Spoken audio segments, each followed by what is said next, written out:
Chapter 15. The heavy, iron-studded door groaned on its hinges as the trio filed into the officers' quarters, finding David Sterling slumped in a rickety chair, lazily paring the skin off a bruised apple with a dinner knife. He considered the blade, and how he could overcome the guards with it, considering eyes, hands, a broken bar, ears. But there was a reason that the castle could not be broken out of. Or was it, out of which this castle could not be broken? Language at school had never his strongest subject. Sterling bit into a slice, chewing with a look of profound irritation before tossing the core toward a tin bucket. "No message in this one either," he remarked, his voice thick with a bored, aristocratic drawl. "I was told the locals were smuggling intelligence in the fruit, but it seems I'm just eating moldy fruit for the sake of my health. A bit disappointing, really." Sterling wiped the dinner knife on his trouser leg,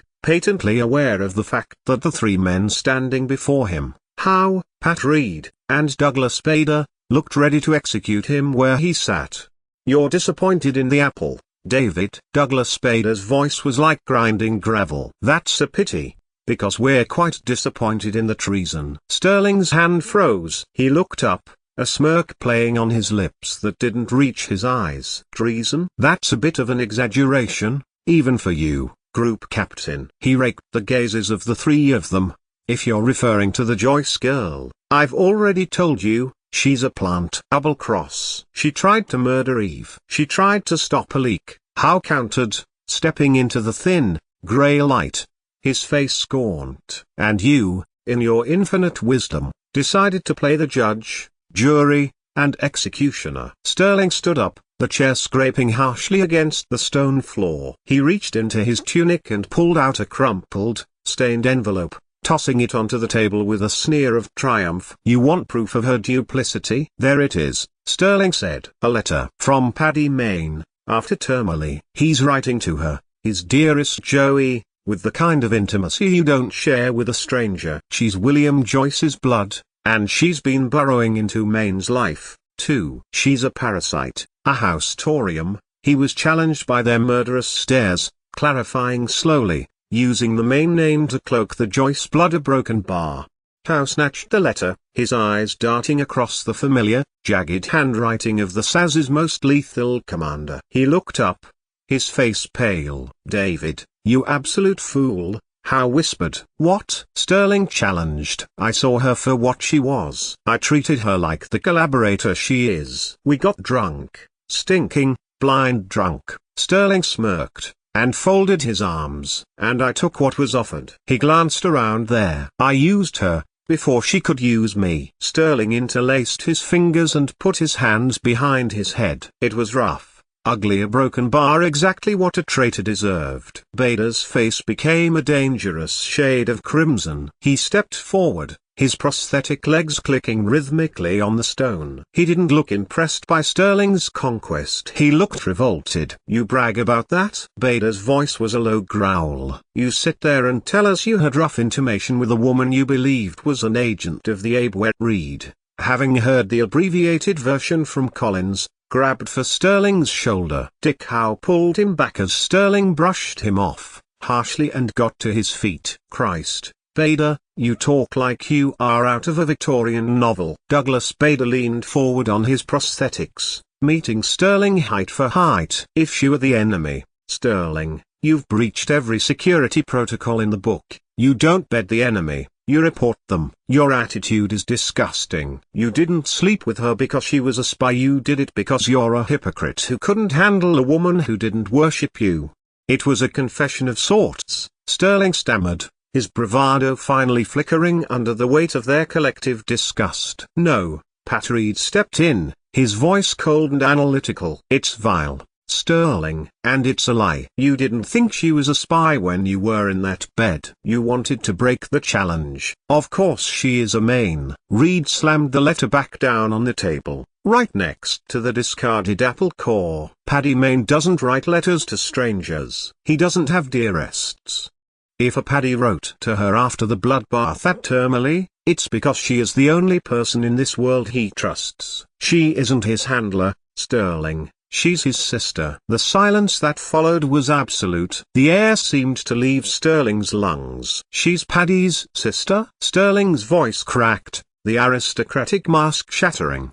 His half-sister, Dick Howe corrected, his voice trembling with rage. She took the Joyce name from her mother's side to get deep into the Reich's social circles, to serve us. She's been operating in the lion's den while you've been playing at romance with Eve Mansour. You used her like a common whore because your ego couldn't handle the fact that she saw through your girlfriend. Bader leaned in close, his eyes burning. You didn't escape because you wanted to stay loyal to a traitor. And you shamed a woman who is more of a soldier than you'll ever be. When Paddy finds out you left his sister to the Gestapo after treating her like dirt, there won't be enough of you left to bury. Sterling sank back into his chair, the letter staring up at him like a death warrant. I still don't believe it, he told them. She left with them, didn't she? There was a scraping of a chair and a commotion near a window. Two lieutenants were jostling by the window to see. She gave up her place on the escape we had planned in July,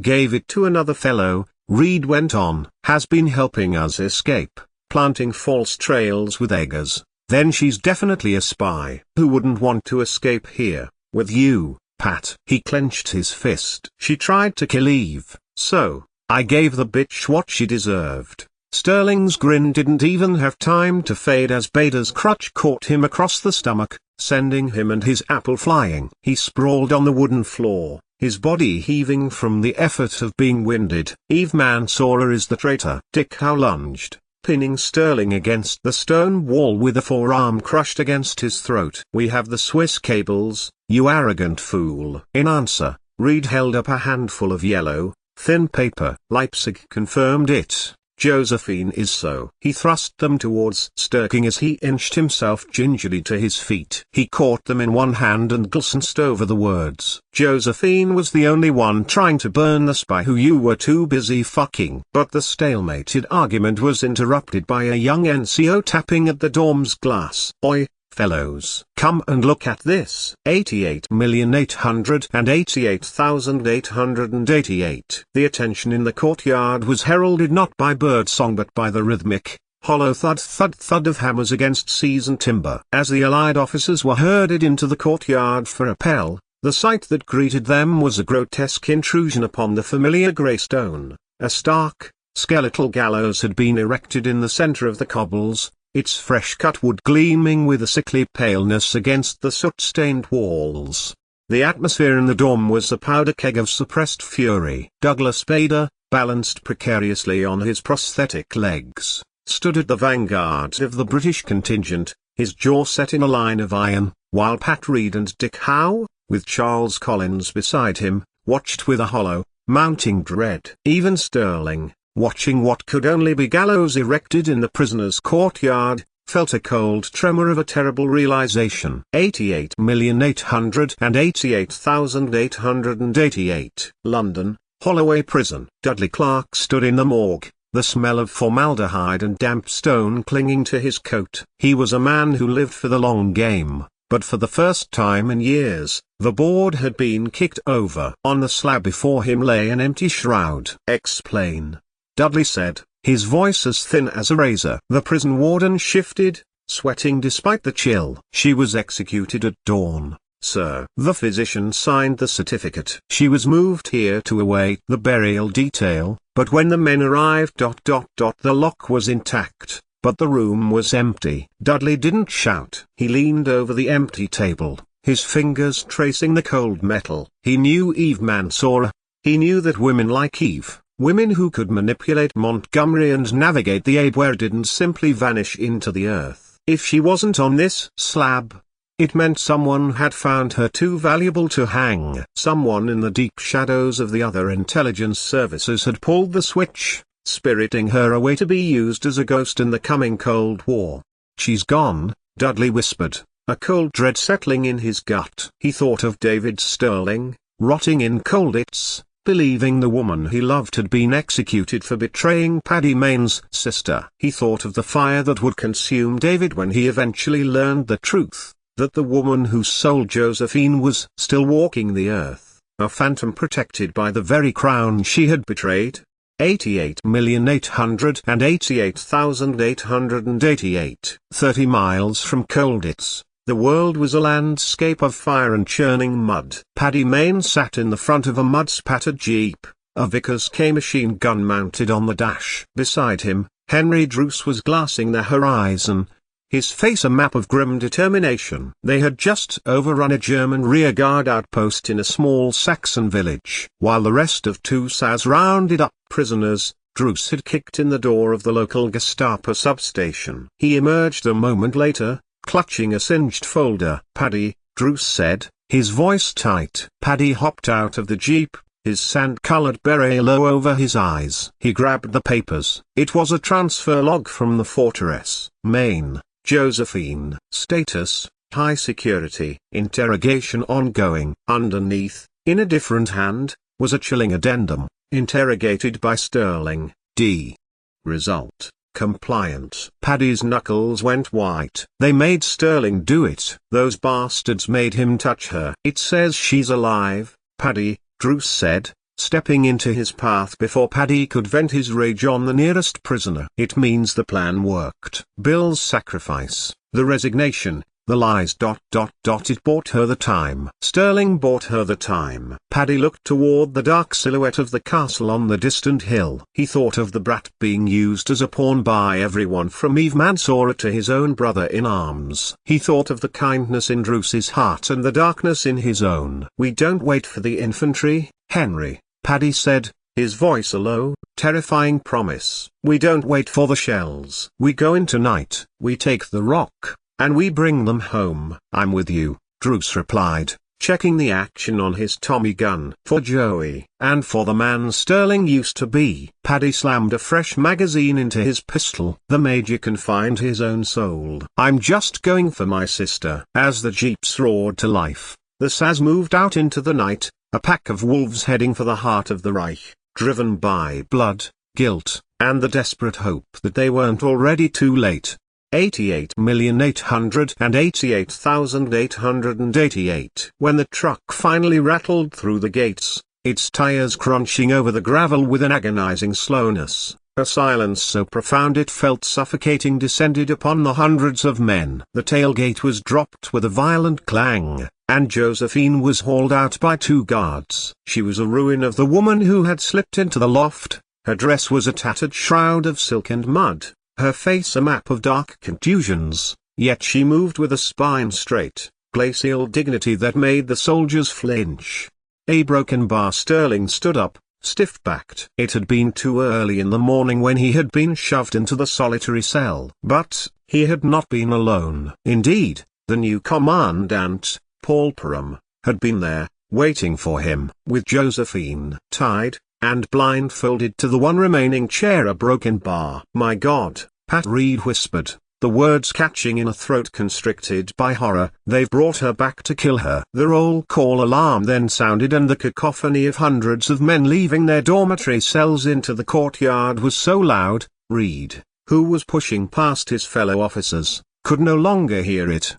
The courtyard was in chaos. From the French Quarter, protests were being conducted loudly, and with fight back. Clearly they believed the gallows were for their officers, and were laying hands on guards, who were beating them back with rifle butts. Those who had noticed Josephine were surging towards the platform from which Eggers made a speech once a week, or more often if there had been an escape of which to reassure them that the castle was perfectly secure. Had made. For there had been rumors that Eggers was to be replaced, and who was standing in the platform next to the gallows. A cacophony of vociferous protest rose from Collins, Howe, and the others who had defended her, their voices a jagged chorus of outrage that was met by the sharp, metallic rattle of guards chambering rounds in their machine guns. A broken bar moisture beaded on Josephine's brow, and a jagged cut, which had been delivered by a man who knew exactly how much force, and where, to hit for maximum pain, thus, maximum revelation. A broken bar.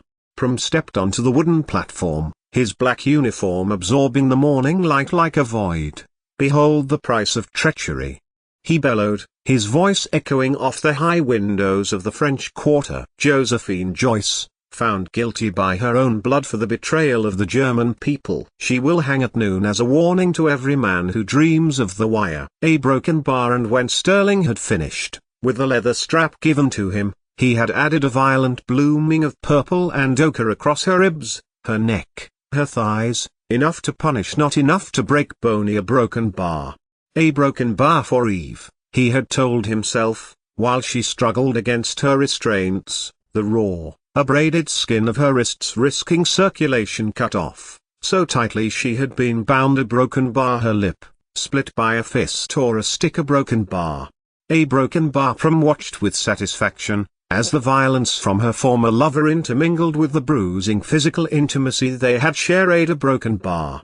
A broken bar. They'll kill us both if I don't. A broken bar. He had put on a performance, trying to mitigate the blows, though at such proximity, it had been difficult. And then he had left her, in the cell, and returned to the dorms. There, in the courtyard, however, Sterling felt the world lurch. The evidence he had so venomously broadcast, the bitter accusations of her being a honey trap and a whore of the Ablaze, collapsed into atoms. He watched Josephine being pulled up the creaking wooden steps, her eyes, sharp and luminous even in her battered state, swept over the ranks of men. They found Sterling's face and lingered there for a heartbeat. There was no plea for mercy, only a devastating, silent contempt that branded him a coward more effectively than any word. "Look at her, Sterling," Bader roared, his voice cracking with a magnificent, helpless rage. "Look at the woman you branded a traitor. She's standing where none of us had the courage to stand, and she's doing it while you spit on her name." 8,888,888. Prum stood upon the skeletal platform, his black-gloved hand resting on the rough-hewn crossbeam as he looked out over the sea of gaunt, hollow-eyed officers. He waited for the crescendo of their outrage to peak before he raised a hand, his voice cutting through the din like a guillotine blade. "You weep for her?" Prum's voice was a jagged, mocking rasp. "You call her a hero? This woman has been the architect of your failures. Every tunnel discovered, every compass seized, every bridgehead lost." He prodded a finger in Josephine's direction. She was the whisper in the Commandant's ear. "She worked for us, for Eggers, for the Reich, until she grew too arrogant and tried to play both sides. She didn't lead Sterling out to save him, she led him out to prove he could be caught." A convulsive shudder went through the ranks. The lie was so monstrous, so perfectly calibrated to poison the memory of her, that for a split second, the courtyard wavered. But the sight of Josephine, bruised, semi-naked, broken-handed, yet standing with the poise of a fallen queen, was a more powerful truth than Prum's oratory. "Liar!" Pat Reed's roar was the spark. The courtyard combusted. It wasn't a tactical maneuver, it was a volcanic eruption of human fury. Hundreds of men surged forward, a tidal wave of khaki and blue crashing against the line of bayonets. Collins and Howe were at the front, using their bodies as battering rams, while from the windows above, the prominent hurled everything they had, books, chairs, pieces of stone, down onto the guards. In the chaos, Prum realized he had underestimated the volatility of the camp. He signaled frantically to the guards. Fearing the prisoners would storm the scaffold and tear him limb from limb, he barked an order for Josephine to be hauled down. She was dragged, stumbling, back toward the stone mouth of the castle's arched gateway as warning shots from the towers began to stitch lines of dust across the cobbles.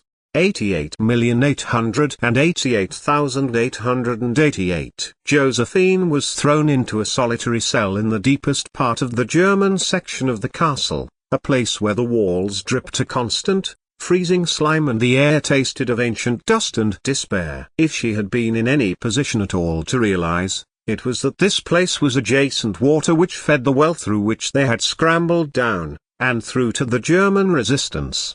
Behind her, the heavy iron door slammed shut, the bolts shrieking in their sockets, leaving her in a darkness so absolute it felt like a physical weight against her eyes. Josephine collapsed onto the damp straw, her body a map of agony. Her hand throbbed with a sickening, rhythmic heat where Prum had crushed it, and the internal ache, the visceral reminder of Sterling's strenuousness, clung to her like a shroud.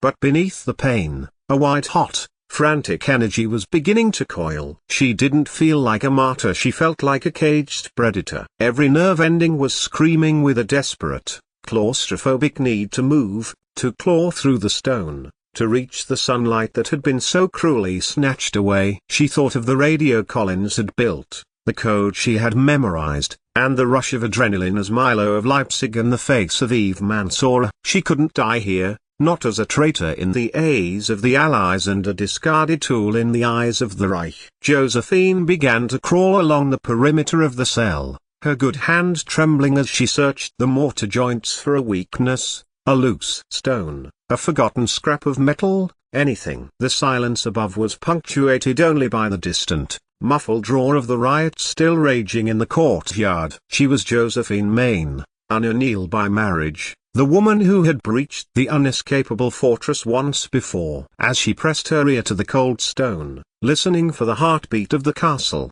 her mind began to sharpen into a single, lethal intent. She would not wait for the dawn. She would find a way out, or she would die trying to tear the throat out of the regime that had birthed her. 88,888,888. In the aftermath of the aborted execution, the courtyard was a landscape of heavy smoke and simmering violence. Sterling paced the confines of the senior officer's mess like a caged beast, his mind reeling from the revelation Prum had inadvertently dropped. It took his mind off the brutality he had meted out to an irritating, annoying, likely innocent woman. The mention of Eve Mansour by his comrades, the other officers, had been the final, crude piece of the puzzle. If Eve was the collaborator, the kindness Josephine had spoken of with such venom, then Josephine hadn't been working for the Reich. She had been hunting its most prolific traitor.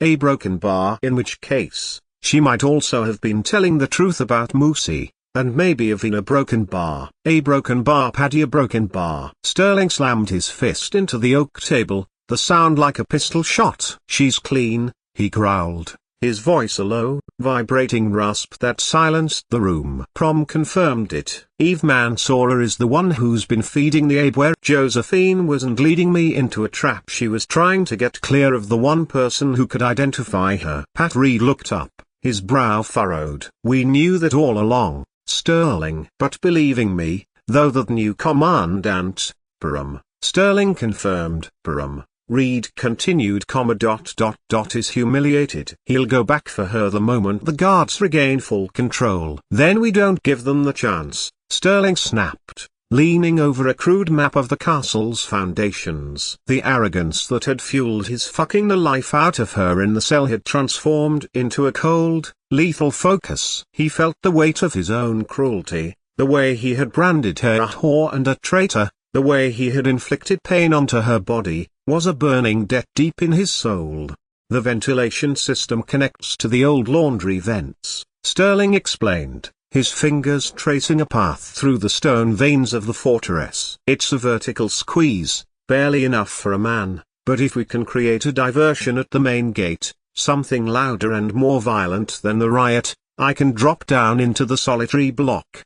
It's suicide, Collins muttered, though he was already reaching for a heavy iron bar scavenged from a bed frame. It's an apology, Sterling countered, his eyes dark with a terrifying intensity. I broke her down once. Now I'm going to break her out, or I'll die in that hole with her. He looked at the men who had defended her, Bader, Reed, Howe, even nervous Lieutenant Collins. I need every smoke bomb we've smuggled, every distraction the escape committee has in its arsenal. He looked between Reed and Howe. We're not just going over the wire this time. We're going into the heart of this beast of a castle to take back one of our own. The speech garnered silence, contemplation and then unanimous agreement. As the officers began to move with the silent, practiced efficiency of a strike team, Sterling felt a singular, driving need. He had to see that look of contempt in her eyes again, scowling with contempt at his refusal to believe what she had told him. Well, Sterling knew now, and he was about to make amends.